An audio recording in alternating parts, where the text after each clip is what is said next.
예수께서 다시 바닷가에 나가심에 큰 무리가 나왔거늘 예수께서 그들을 가르치시니라. 또 지나가시다가 알페오의 아들 레위가 세관에 앉은 것을 보시고 그에게 이르시되 나를 따르라 하시니 일어나 따르니라. 그의 집에 앉아 잡수실 때에 많은 세리와 죄인들이 예수와 그의 제자들과 함께 앉았으니 이는 그러한 사람들이 많이 있어서 예수를 따름이라. 바리새인의 서기관들이 예수께서 죄인 및 세리들과 함께 잡수시는 것을 보고 그의 제자들에게 이르되 어찌하여 세리 및 죄인들과 함께 먹는가? 예수께서 들으시고 그들에게 이르시되 건강한 자에게는 의사가 쓸데없고 병든 자에게라야 쓸데있느니라. 나는 의인을 부르러 온 것이 아니요 죄인을 부르러 왔노라 하시니라. 아멘. 우리가 2025년 표가 뭐죠? 부흥이 있으리라. 다시 살아나리라. 부흥이라고 하는 것은 다시 살아나는 것이라고 했어요.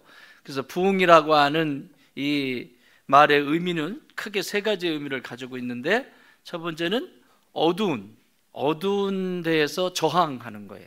어둠에 대해서 그냥 있지 않고 어둠을 반대하여 저항해서 다시 사는 것을 부흥이라고 말합니다. 어둠에 갇혀 있으면 아무것도 할 수 없잖아요.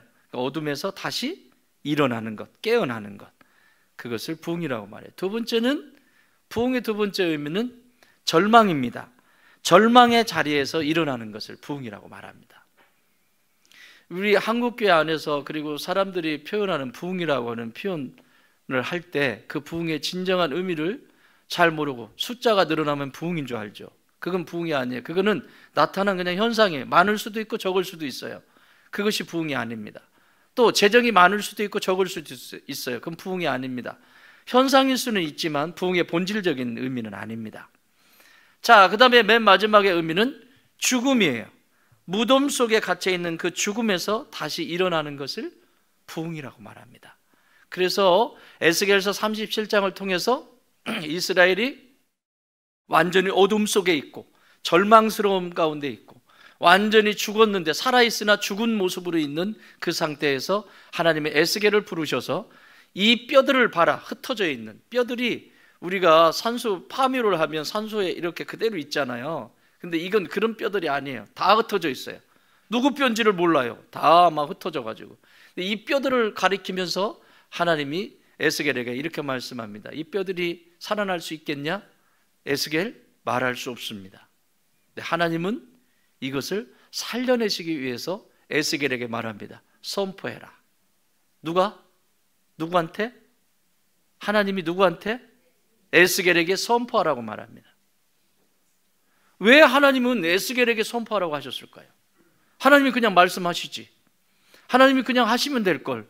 왜 굳이 에스겔을 불러서 네가 선포해. 에스겔한테 물으니까 에스겔이 에스겔 내 이름은 에스겔 하면서 글쎄요 알아듣지도 못하겠고 그게 가능할까요? 이러고 있는데 왜 굳이 에스겔에게 이 뼈들에게 선포하라고 하냐고요. 여기 중요한 비밀이 있습니다. 하나님은 전능하신 분이십니다. 하나님이 하실 수 있습니다. 하나님이 하실 수 있지만 하나님은 반드시 하나님의 사람을 선택하셔서 믿음을 키우시기를 원하십니다. 그 고비와 그 어려움을 통과해 볼 수 있도록 하나님이 능력을 부어주셔서 그가 경험한 그것을 통해서 믿음이 성장하게 돼 있어요. 그리고 이것은 하나님 나라를 향한 소망을 갖게 하고 그 소망은 이후에 하나님 나라의 상급이 되게 돼 있습니다. 그래서 하나님은 사람을 쓰시는 거예요. 자, 이 교회도 마찬가지입니다. 우리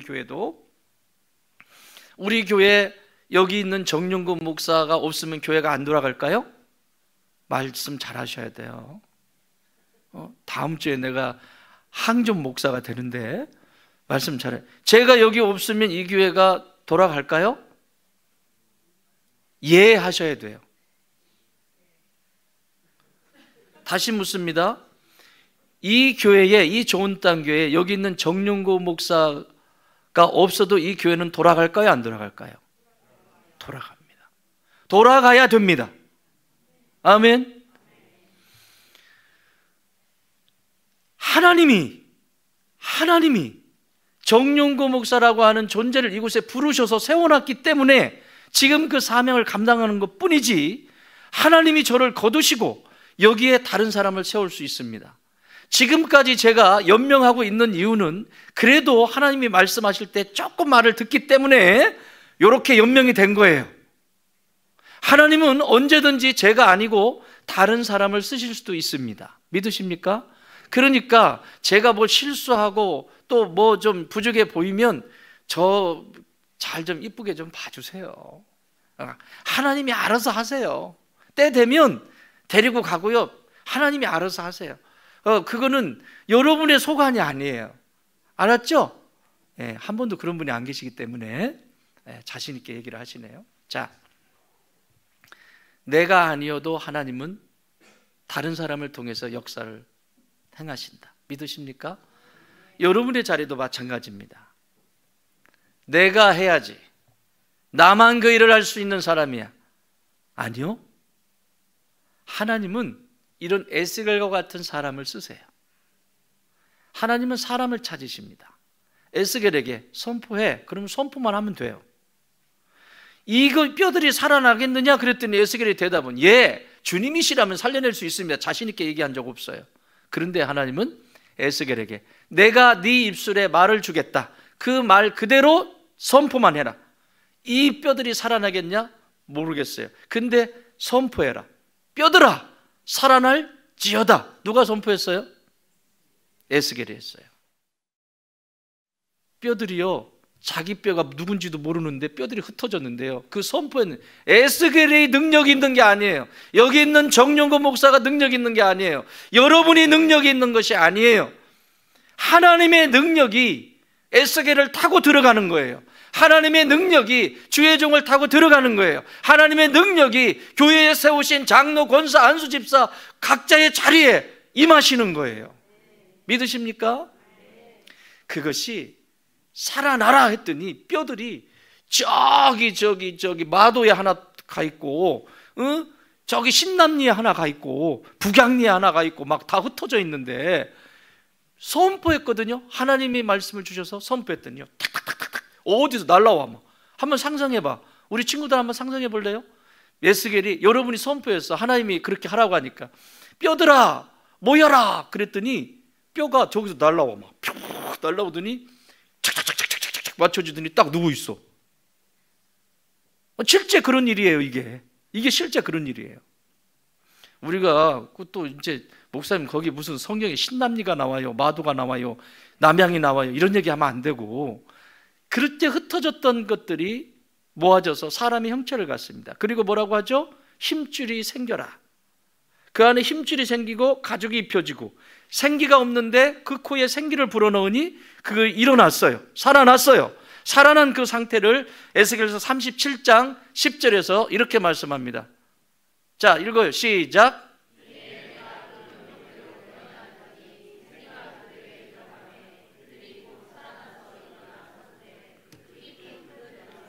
살아났어요. 근데 뭐래요? 큰 군대래요. 작은 군대, 큰 군대. 여러분, 절망이 클수록 소망은 큽니다. 마른 뼈가 많을수록 앞으로 이게 회복이 되면 쪽수가 많아져요. 여러분, 지금 삶의 여정이 어떤 삶인지 저는 잘 모릅니다. 그러나 지금 어떤 고난을 통과하고 어떤 어려움을 지나가고 계십니까? 그 고난과 그 어려움이 깊으면 깊을수록 그것이 회복이 됐을 때는 큰 군대가 될 줄 믿습니다. 이것이 하나님이 보여주고 싶으신 거예요. 그가 하나 어려운 일 하나 있을 때 코 빼밀고 산이 죽니 나는 뭣도 할 수 없다 그러면서 그냥 그래요. 여전히 흩어져 있습니다. 뼈들이. 선포하십시오. 한번 선포할 거예요. 뼈들아 다시 살아날지어다. 다시 살아날지어다. 선포하셔야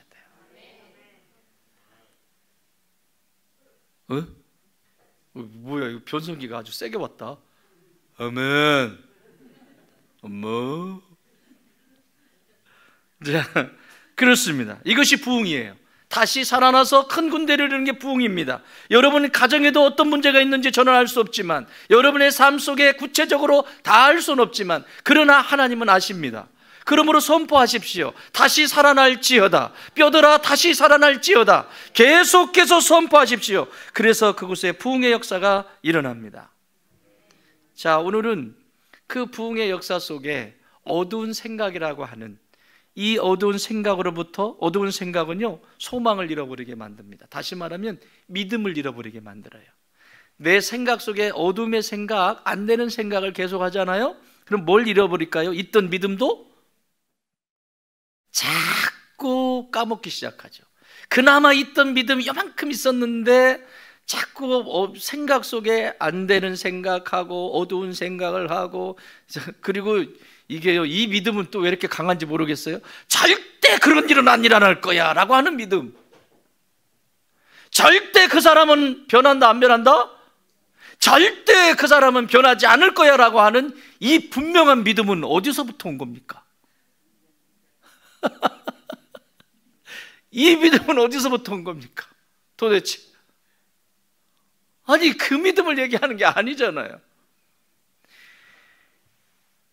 내 믿음의 눈을 벌어서 볼 수 있는 것이 뭐냐면, 생각을 어두움이 아닌 빛의 생각을 해야 됩니다. 생명의 생각을 해야 됩니다. 이것을 로마서 8장 6절에서 이렇게 말씀합니다. 시작. 육신의 생각은 사망이요 영의 생각은 생명과 평안이니라. 육신의 생각은 뭐다?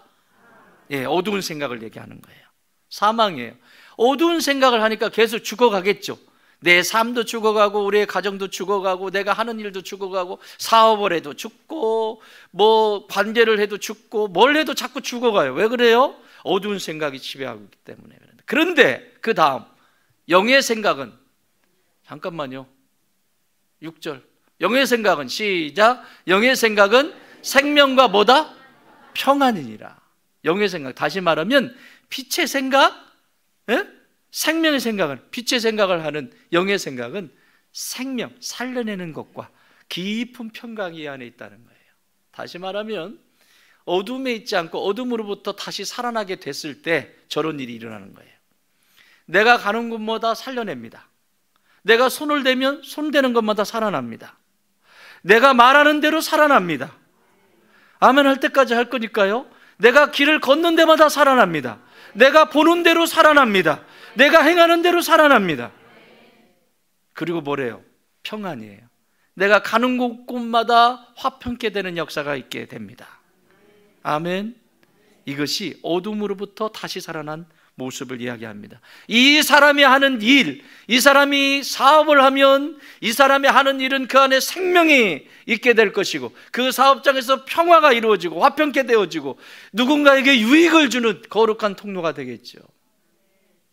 가정도 마찬가지입니다. 이런 한 사람이 가정에 있을 때 그 가정은 생명의 역사가 있고 평강의 역사가 일어나게 됩니다.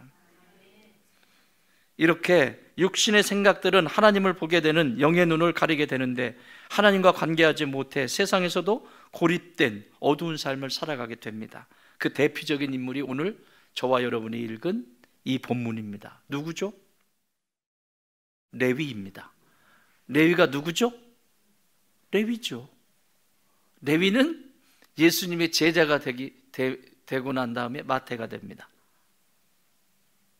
예수님의 제자로 부름받는 레위에 대해서 지금 다루어 줍니다. 다시 말하면 자신의 자리를 떠나서 지금 어두운 생각과 어두운 삶을 살고 있는, 자신의 자리를 떠나서 재물이라는 어두운 생각과 어두운 것들, 나는 이 돈만 벌면 다 될 거야, 이 돈이면 다 될 거야 라고 생각하면서 돈만 벌고 있는 레위를 향해서 말합니다. 그리고 이 레위를 어떻게 살려내시는지를 오늘 성경 기록하고 있습니다. 자, 이때의 세리는 지금은 세무서장 하면 굉장하죠? 그죠? 그리고 세무서에 다닌다고 그러면, 그쵸? 뭔가 사업하시는 분들은 세금에 이게 문제가 걸리면 세무서하고 연결이 되기 때문에 요즘은 그렇지 않습니다. 그런데 이 예수님 당시에 세무 처리를 하는 이 세무사는 로마의 속국이었기 때문에 로마에 조공을 바치듯이 유대인들의 세금을 걷어서, 같은 동족이잖아요. 같은 민족인데 유대인들의 세금을 걷어서 로마에 상납하는 역할을 합니다. 그래서 이 당시의 신분이, 세무사의 신분이 창녀와 같은 신분입니다. 창녀와 같은 위치에 있는 존재가 세리예요. 그러니까 사람들이 창녀를 볼 때도 눈을 막 이렇게 보고 뭐야 이러면서 막 비껴가고 막 도망가잖아요. 옆을 피하고. 세리인 이 사람들을 볼 때도 사람들이 그곳으로 가지 않습니다. 유대인들에게 있어서는 원수입니다. 왜 원수이냐면 흉년이 찾아와요. 먹을 게 없죠. 그러면 어떻게 해야 돼요? 먹을 게 없으면 염소 젖을 짜서 그걸 끓여서 먹고, 양의 젖을 짜서 그걸 끓여 먹으면서 연명을 하고 있거든요. 그런데 흉년이 찾아와서 세금을 낼 수 있는 상황이 아니에요. 그런데 이 세리는 반드시 세금을 걷어서 로마에 바쳐야 되는 거예요. 그러니까 강제로 염소로, 그거 염소 가져오면 굶어야 되잖아요. 그 사람들 염소를 강제로 뺏어오기도 하고, 또 공권력을 이용해서 뺏어오기도 하고, 염소, 양 이런 거 뺏어다가 바쳐버려요. 여기서 끝나지 않습니다. 세금을 거둘 때, 그런 내가 세리가 된다라고 할 때 이 사람은, 레이는 나는 돈 벌겠다, 이것으로 찍힌 거, 이것으로 정리가 된 거거든요. 인생의 의미와 가치가 나는 돈 번다, 돈만 있으면 뭐든지 해결이 된다, 이렇게 생각하고 여기에 뛰어든 거예요, 쉽게 말하면. 자, 그런데 그 세금만 받아가지고 갖다 주고 자기는 안 챙길 것 같습니까? 자기도 벌어야 될 거 아니에요. 돈 때문에 내가 이 일을 하는 건데. 돈 때문에. 뭐처럼 벌어서 정승처럼 써라? 그런 일은 없어요. 무슨 개처럼 벌어요? 그럼 아무 일이나 해도 된다는 얘기잖아. 아니에요. 정승처럼 벌어서 정승처럼 쓰세요. 아멘 안 하네? 그래요. 그럼 이렇게 할게요. 성도처럼 벌어서 성도처럼 쓰세요. 아멘? 어디 무슨 개처럼 벌어요. 어쨌든 이 레위라고 하는 이 사람은 자신의 가치와 의미가 돈입니다. 다른 게 보이지 않겠죠? 그런 걸 빼앗아올 때, 여러분 오늘날도 사채업체한테 영화 같은 거 보면 사채 그 빚 받아올 때, 아이고 사정이 그러시다니 오늘은 그냥 가겠습니다, 다음에는 꼭 갚으셔요, 이러고 가든가요?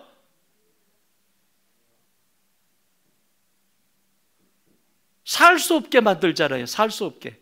그러니까 이 세리는 지긋지긋한 존재예요, 유대인들에게. 세리가 또 하나 있죠, 성경에. 누가 나와요? 세리? 삭개오가 나옵니다. 삭개오는 예수님을 만나고 나서 싹 개웠다고 그래서 삭개오라고 이름을 지었습니다. 싹 개웁니다, 진짜. 예수님을 만나고. 이거 누구도 안 만나주니까 뽕나무에 올라가서 기다리고 있었어요. 그 길을 지나가신다고. 그 한 번이라도 보려고. 왜냐하면 무리 속에 들어갈 수가 없어요. 맞아 죽어요. 세리들은 전승에 의하면 어디 길 갈 때도요, 항상 혼자 못 다녀요. 혼자. 그렇지 않겠습니까? 어디서 죽을지 몰라요.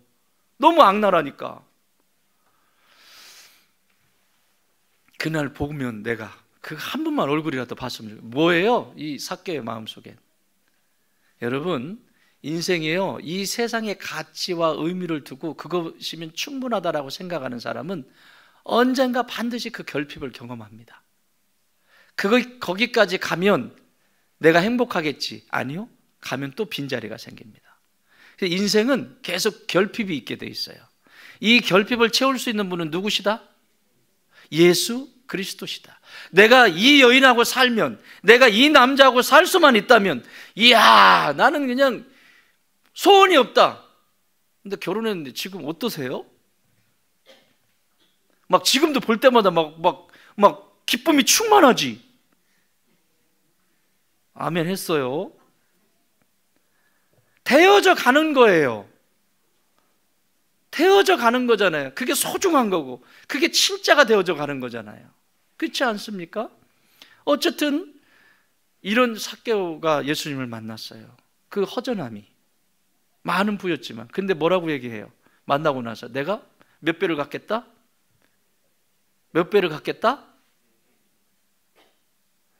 예? 탈취한 것의 몇 배? 4배를 갚겠대요. 그러면 여러분 우리는 짐작할 수 있어요. 마태 역시도 세리의 역할을 하면서 몇 배 걷어들였다? 여러분 4배가 그냥 나왔겠어요? 물론 주석에는 없어요. 4배가 그냥 나왔겠어요? 자기가 했던 짓이 나오게 돼 있어요. 사람은 회개를 해도요 자기가 했던 방식이 나오게 돼 있다고. 그러니까 자기가 4배를 거둔 거예요. 기본 우리 세무서는 4배 거둔다. 이게 돼 있는 거예요. 삶으로 이렇게 몸에 배어 있는 거예요. 그러니까 삭개가 운영하는 그 세무서는 무조건 4배예요. 4배. 로마에 1 주고 3개는 자기가 갖고. 마태는 그렇게 했어요? 안 그렇겠어요? 이 레위는 그러지 않았겠습니까? 이렇게 살아가는 레위입니다. 그런데요 놀라운 일은 이런 레위를 예수님이 찾아가셔서 다시 살려내세요. 할렐루야. 나는 우리 다시 살려내시는 예수님의 모습을 통해서 저와 여러분의 삶 속에도 다시 살아나는 역사가 있기를 바랍니다. 죽어있는 것들이 있다면 다시 살아나고, 잠들어 있는 것들이 있다면 다시 깨어나고, 앉아있는 것들이 있다면 다시 일어서는 역사가 있기를 바랍니다. 자, 13절 읽습니다. 시작.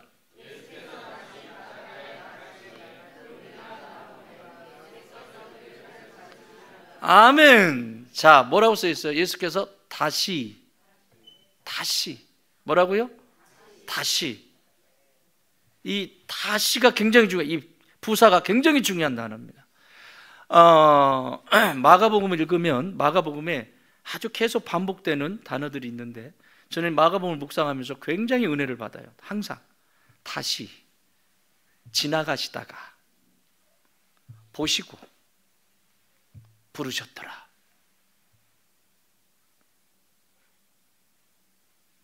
따라합시다. 다시, 지나가시다가, 부르시고, 보시고, 부르셨더라. 그런데 거기에 따라 그 대상자는 항상 한 가지밖에 없었습니다. 따랐더라. 예수님이 한 게 많아요? 내가 한 게 많아요? 예수님이 다 하셨어요. 예수님이 다시 오셨고요, 지나가셨고요, 보셨고요, 부르셨어요. 거기에 내가 한 건 그냥 했을 뿐이에요. 그게 구원이에요. 그게 구원이에요. 예수님이 지금도 다시 이곳으로, 이게 부흥이라고요. 이게 부흥. 다시 기회를 주시는 거예요. 성경에 보면, 특히 마가복음에 보면 다시 갔던 데 또 들어가세요.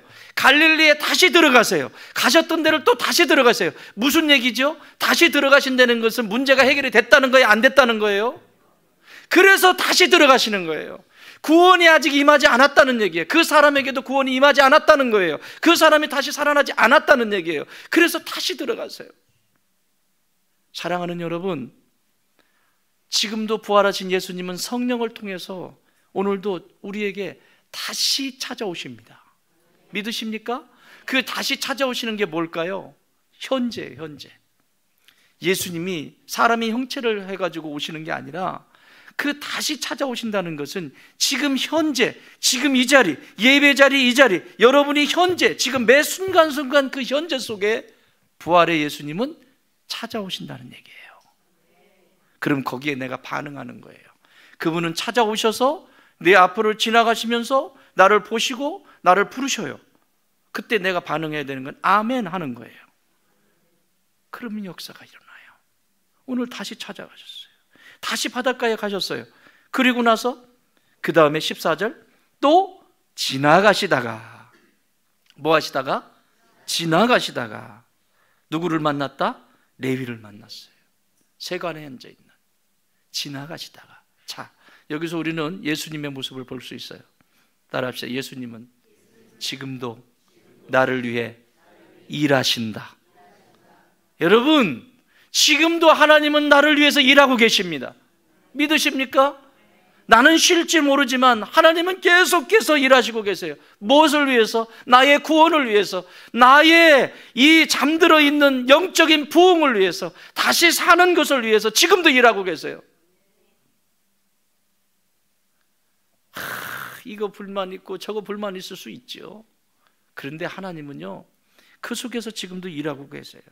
레위라고 하는 뜻이 연합하다라고 하는 뜻입니다. 구약에 12명의 아들, 야곱의 12명의 아들, 12지파죠.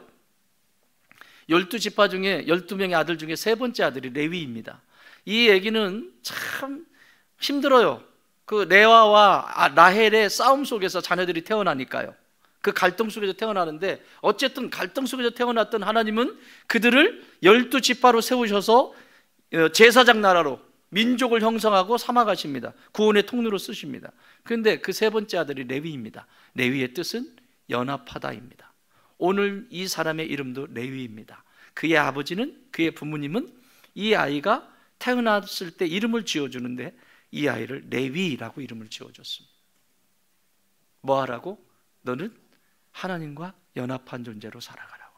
이 연합하다라고 하는 뜻이, 더 깊은 뜻은 점착하다라고 하는 뜻이 있습니다. 점착, 뭐 어딘가에 딱 붙어있는 상태, 접착제처럼 딱 붙어있는 상태, 점착하다. 뭐가 떠오르지 않아요? 점착하다. 어디에? 딱 붙어있는 상태. 뭐가 떠올라요? 일부에는 얘기하던데. 그렇죠. 역시 배운 사람들이요 다. 배운 남자, 배운, 옆에 분에게 인사해. 배운 분이어서 감사합니다. 시작. 이런 배운 분들이 되셔야 돼요. 신앙에 대해서 영적인 영역에 배운 분들이 되셔야 돼요. 딱 붙어있는 상태. 나는 포도나무요, 너희는 가지다. 딱 붙어, 이게 연합이에요. 이게 레위의 진짜 의미예요. 딱 붙어있는 상태. 그런데 지금 보세요. 그런 상태입니까? 레위가 지금 뭐하고 있죠? 세관에서 세금 뜯어가지고 어저께 가가지고 막 눈물을 흘리고, 그거는 안 됩니다, 그것만은 안 됩니다, 그것마저 가져가면 우리가 무엇을 먹고 살아야 합니까? 그 눈물을 짓고 계속해서 하는 그 사람들을 뿌리치고 강제로 그것을 빼앗아 와서 자기는 지금 세관에 앉아서 얼마인지 세아리고 있습니다. 그런데 예수님이 여기 찾아오셨다고요. 이게 은혜예요. 사랑하는 여러분, 하나님은 어디든지 가세요. 어디든지 가세요. 지금도 지나가고 계세요. 부활의 예수님은 지금도 예배 가운데 지나가고 계세요. 내 삶 속에 무너졌던 자리, 그곳을 다시 일으켜서 세우시기 위해서, 잃어버린 첫사랑, 잃어버린 하나님과의 그 관계가, 그 부흥이 다시 일어나기 위해서 지금도 지나가고 계세요. 지나가시다가 레위라고 하는 사람을 만났습니다. 이분이 지나가실 때 다시 살아나는 부흥의 역사는 일어났습니다. 예수님께서 지나가실 때 더러운 귀신들이 떠나갔습니다. 여러분, 이 시대에 너무 과학이, 학문이 너무 발달하고 발전되어져서 이게요 전부 학문의 세계 속에 묻어버리고 과학 속에 묻어버려요. 뭐 사람들이 뭐 사고치면 아이고 심신미약, 조현병 이렇게 해서 정리하고 마무리하는데 아닙니다. 귀신의 역사예요. 마귀의 역사예요. 어떻게 그런 일을 해요? 사람인데. 예? 일면식도 없는 사람들을 그냥 찌르고, 그리고 나는 그때 몰랐습니다, 나는 내가 왜 그랬는지 모르겠습니다, 나는 약을 먹고 있습니다. 끝입니까? 아니에요. 이건 귀신의 역사예요. 조현병으로 끝날 일이 아닙니다. 지금 이 시대는 예수 그리스도의 부활의 생명이 필요합니다. 십자가의 보혈이 필요합니다. 다른 것이 필요한 게 아닙니다. 여러분 가정에도 마찬가지입니다. 예수 그리스도의 보혈이 흘러야 합니다. 부부의 관계 속에서, 부모와 자녀의 관계 속에서 해결되지 않는 그것, 다른 것으로 해결되지 않습니다. 예수님의 보배로운 거룩한 피, 십자가의 구속의 은총, 그 사랑이, 능력이 해결할 수 있습니다. 난리예요. 예수님이 지나가실 때마다 악한 귀신들, 더러운 귀신들이 떠나가기 시작했습니다. 앞이 보이지 않는 소경들이 눈이 열리기 시작했습니다. 인생을 무엇을 위해서 살아야 할지, 어떻게 살아야 할지 알지 못하는 이들의 눈이 열리기 시작했습니다. 이 세상에 주의 음성을 듣지 못하는 이들이 그 귀가 열려지는 역사가 있었고, 벙어리가 말을 하는 역사가 있었고, 그 길을 지나가면서 아멘 할 때까지 할 거예요. 세상에 이런 일들이 일어나는데 꿀먹을 벙어리처럼 입 다물고 있는 건 뭐예요? 아니 제정신으로 싸우냐고요. 귀신의 역사지 이게 지금. 어? 어떻게 사는지도 몰라요. 뭐가 행복인지도 모르고요, 뭐가 가치인지도 모르고요, 그냥 살아요. 그분이 지나가실 때 감각을 잃어버린 문둥병자를 일으키십니다. 손마른 자를 일으키십니다. 생명이 계속해서 새어나가는 혈류의 근원이 마르지 않은 12년 된 사람의 그 혈류의 근원이 마르기 시작합니다. 죽은 나사로가 일어납니다. 이것이 예수님이 지나가면서 행하신 일이에요. 그렇다면 오늘 저와 여러분의 삶 속에는 왜 이런 일이 안 일어날까요? 반드시 일어나야 합니다. 반드시 일어나야 합니다. 이게 부흥이거든요. 부활하신 예수님은 지금도 살아계셔서 성령으로 저와 여러분의 삶의 자리에 지나가고 계십니다. 지나가시는 예수님을 부르십시오. 나사렛 예수여, 나의 오염된 이 어두운 생각을 정결하게 하여 주시옵소서. 헛된 욕망을 정결케 하여 주시옵소서. 죽은 눈을 열어 주시옵소서. 부르짖어야 할 것입니다. 두 번째는 여기 14절입니다. 14절 시작. 또 지나가시다가 알페오의 아들 레위가 세간에 앉아 있는 것을 뭐 하시고? 보시고.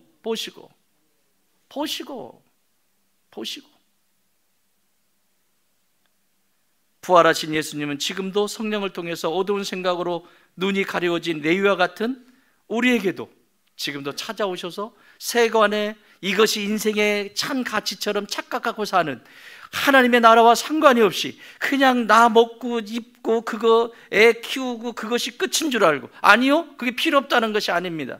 그것은 내 삶 속에서 반드시 필요한 것들입니다. 그러나 그것보다 먼저 우선되어야 될 것은 내가 어디에 의미를 두고 가치를 두고 있는지. 내가 이 아이들이 잘 키워야 되는 이유는 하나님 나라의 영광을 위해서 쓰임받게 하기 위함이요, 내가 지금 돈을 벌어야 되는 것은 내가 누군가에게 이것들을 흘러보내기 위함이요, 내가 지금 공부를 해야 되는 것은 이 지식이 누군가의 생명을 살려내는 통로가 되어야 되는 것이지요. 그 의미와 가치를 가지고 있는 사람, 그 사람들, 오늘 이 레위에게 찾아오셔서 이렇게 말씀하시는 거예요. 예수님의 눈에 뜨이는 사람이 있고 예수님의 눈에 뜨이지 않는 사람이 있어요. 레위는 지금 이 돈을 벌면서도 마음속에는요, 이건 아닌데, 삭개오처럼 이런 마음이 들었던 거죠. 그때 예수님이 찾아오신 거예요. 딱 찾아오시고 그 눈과 눈이 마주쳤어요. 성경에 물론 마주쳤다고 써있진 않아요. 그런데 따라와라 했을 때 따라올 정도면 뭔가 그 전에 썸씽이 있었어요. 이게 뭔가가 이렇게 예수님이 딱 지나가시다. 원래 세관으로 지나가시지도 않아요. 유대인들은 거기 가지 않아요. 근데 예수님은 찾아가시잖아요. 항상 그런 데만 찾아가서 세관 앞에서 딱 멈춰가지고 제가 제일 무서울 때가 말 안 하고 있을 때 무섭다면서요? 목사님 말씀 안 하시면 저희는 굉장히 무섭습니다. 그런 사람 아니에요. 저 굉장히 부드러운 사람이에요.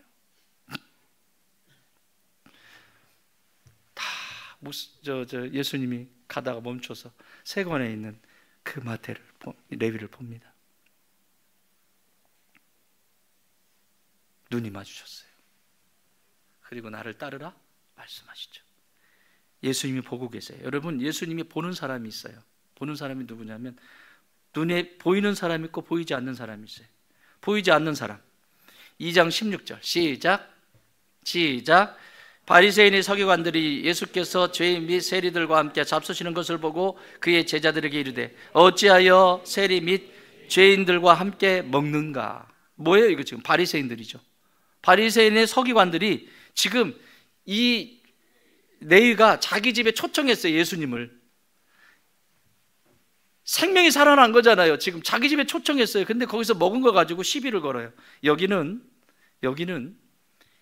찾아오시는 예수님의 은혜를 누릴 수가 없습니다. 여기는, 이 대상은. 그런데 17절 볼까요? 17절. 예수께서 들으시고 그들에게 이르시되 건강한 자에게는 의사가 쓸데없고 병든 자에게 쓸데있느니라. 나는 의인을 부르러 온 것이 아니요 죄인을 부르러 왔노라 하시니라. 누구예요 이게? 레위예요. 레위. 레위와 이 세리들과 창기들이에요. 이들과 함께 예수님이 거기 계세요. 남들이 다 버렸는데 거기에 함께 계세요. 어떤 사람에게 주님은 주목하시냐? 회개하는 사람이에요. 회개하는 사람. 누가복음 5장에 이 본문 내용이, 동일한 본문 내용이 기록되어 있는데 누가복음 5장 28절에서 이렇게 말씀합니다. 그가 모든 것을 버리고 일어나 따르니라. 그가 모든 것을 버리고 뭐하다? 일어나 따르니라. 뭘 했다? 모든 것을 버렸다는 거예요. 여러분, 예수님의 제자를 부르실 때 제자들의 특징은 모든 것을 다 버린 후에 따랐습니다. 베드로를 부를 때도 베드로도 배도 버리고 그물도 버리고 가족 친척 다 버리고 예수님을 따라갑니다. 그 얘기를 강조하는 이유는 내가 예수를 믿는다라고 하는 것은 적당히 교회 가면 마음이 편하더라 이런 수준이 아니라, 내가 예수를 믿는다라는 것은, 예수의 제자로 살아간다라고 하는 것은 내 삶의 중요도가 예수님보다 중요한 게 없다라고 하는 얘기입니다. 날 구원하신 예수님의 사랑보다 더 중요한 건 없다라고 시작하는 것이 제자의 삶입니다. 그래서 오늘 여기도 이 자신의 눈과 눈이 마주쳤던 이것을 보면서 모든 것을 버리고 일어나 따라갔다고 합니다. 31절에서는 이렇게 말합니다. 누가복음 5장 31절. 예수께서 대답하여 이르시되 건강한 자에게 의사가 쓸데없고 병든 자에게 쓸데있나니. 32절. 내가 의인을 부르러 온 것이 아니요 죄인을 부르러. 그 다음이 중요해요. 회개시키러 왔노라 라고 기록합니다.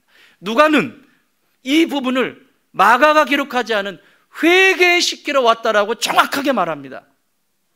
지금 이 레위가 온전하게 설 수 있는 그 힘은 하나님 예수님께서 계속해서 일하실 뿐만 아니라 그에게 찾아오셨을 때 레위는 회개했다라는 말입니다.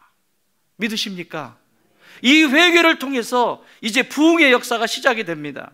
예수님이 보시는 사람은 자신이 얼마나 어두운 곳에 있는지를 인식하고 회개하는 사람입니다. 레위는 자신이 앉아있는 자리가 하나님이 기뻐하시지 않는 자리라는 것을 알았어요. 따르라 하시는 말씀 앞에 회개하고 따라갑니다. 레위로 사는 삶이, 만약에 레위가 만족했다면 그는 예수님을 따라가지 않았을 것입니다. 이 지금 세관에서 돈 세고 돈 버는 것이 만족한 인생이었다면 안 따라갔을 겁니다. 그러나 그는 알았습니다. 아무리 자신의 삶을 돈이라는 재물로 위로를 받고 자신의 직업을 합리화하였지만 그 안에는 늘 죄책감과 수치심과 두려움이 그를 사로잡고 있었습니다. 그래서 회개합니다. 그리고 두 번째, 이 레위가 했던 일은 초청합니다. 어디로요? 자기 집으로. 여러분, 여기 자기 집으로 초청했다라고 하는 것은 자기 전 존재를 개방한다는 얘기예요. 이전에 누구에게도 감춰뒀던 그것을 예수님께 전 존재를 개방한다는 거예요. 여러분, 하나님께서 쓰시는 사람은 어떤 사람이냐? 뭔가 뒤가 구리고 뭔가 뒤가 또 다르고 앞뒤가 자꾸 다른 사람을 쓰시는 것이 아니라 그거면 그건 거예요. 레위예요, 나 이래요, 우리 집이에요, 들어오세요, 다 보세요. 내 생각이라고 하는 집에 들어와 보세요. 내 마음이라고 하는 집에 들어와 보세요. 내 삶이라고 하는 집에 들어오세요. 지금 이 모양이에요. 내 생각도 이 모양이고요, 내 마음도 이 모양이에요. 그러니 도와주세요. 초청하시는 거예요. 여기서 부흥의 역사가 계속되어지는 겁니다. 그래서 마가는 2장 15절에서 그의 집에 앉아 잡수실 때 이렇게 말하고, 누가복음 5장 29절에 레위가 예수를 위하여 자기 집에서 큰 잔치를 했다. 자기 집에서 뭐 했다? 큰 잔치를 했다. 다 개방하는 겁니다. 다 개방하는 겁니다. 뭐하나, 여러분, 이게요, 자꾸 자기의 어떤 것을 숨기려고 하면요, 그 인생만큼 불행한 인생은 없습니다. 그걸 숨기려면 또 거짓말을 해야 되거든요. 그걸 숨기려면 또 거짓말을 해야 되고, 그걸 숨기려면 더 큰 거짓말을 해야 되고. 그러니 마귀가 무슨 냄새가 날까요? 고양이가 생선 냄새가 나듯이 마귀한테 그 썩은 냄새가 자꾸 나는 거예요. 풍기니까 덫에 걸리는 거죠. 아니에요. 오늘 레위는 전부를 공개합니다. 자기네 집을 초청했다는 것은 전부를 공개합니다. 그래서 예수님을 초청해서 찾아오신 예수님 앞에 무릎을 꿇습니다.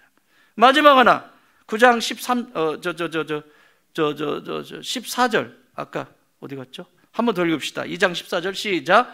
또 지나가시다가 알페의 아들 레위가 세관에 앉아 있는 것을 보시고 그에게 이르시되 나를 뭐하라? 따르라. 따르라. 마가복음과 누가복음에는 없는 내용들이 마태복음에는 있거든요. 따르라 하는 것은 예수님께서 다시 살리시겠다는 거거든요.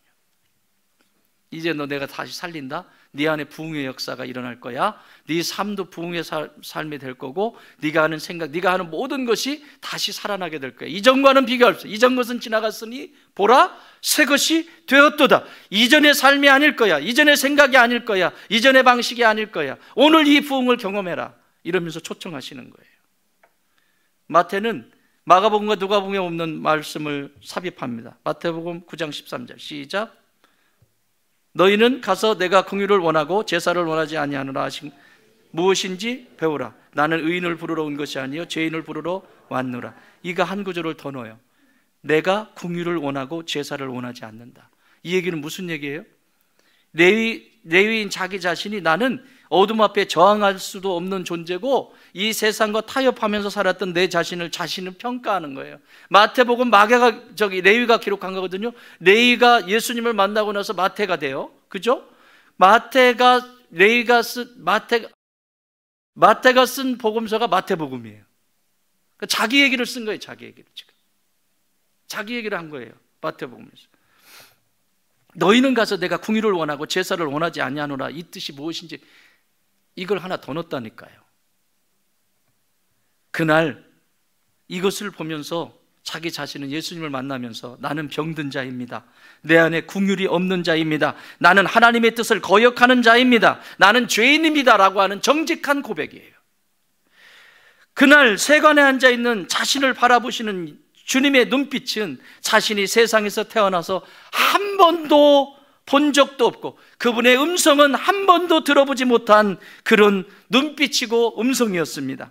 그분의 눈빛과 음성은 어두운 생각을 밝히는 눈빛이었고 그분의 말씀은 생명이었습니다. 상한 마음의 소망으로 치유하시는 눈빛이었고 죽은 영혼에 생명을 주시는 눈빛이었습니다. 그리고 그분의 눈빛은 바로 오늘 고백하고 있는 나에게 긍휼, 인자와 사랑으로 충만하신 눈빛이었습니다. 그래서 그는 회개합니다. 그래서 그는 하나님께로 나아갑니다. 인내하신 구세 주여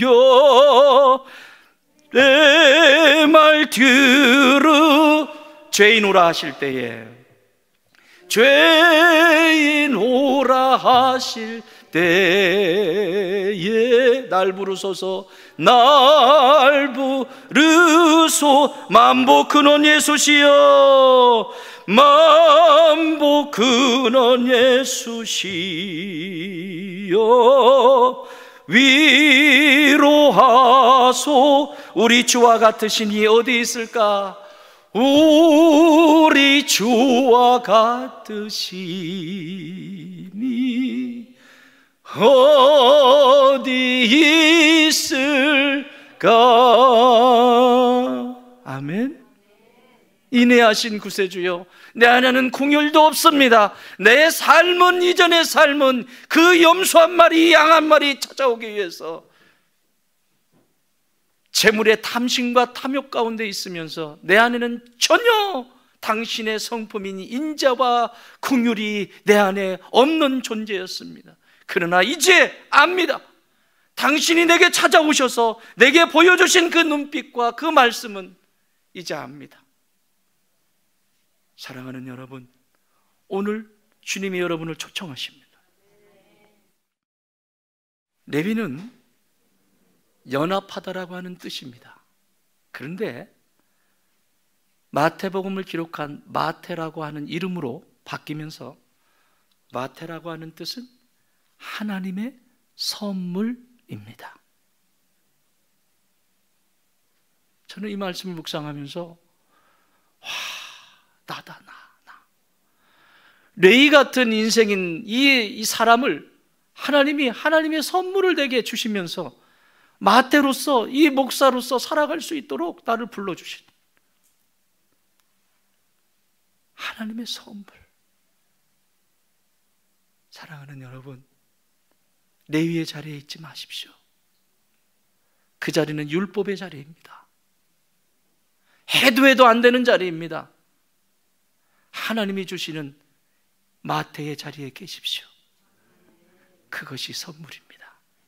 오늘 하나님이 우리에게 다 주시기를 원하시는 하나님의 선물입니다.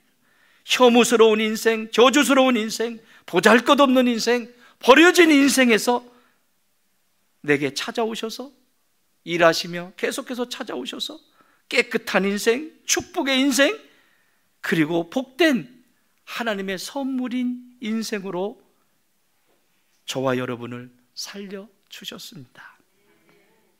사랑하는 여러분, 오늘 다시 살아난 부흥의 사람 여러분을 축복합니다.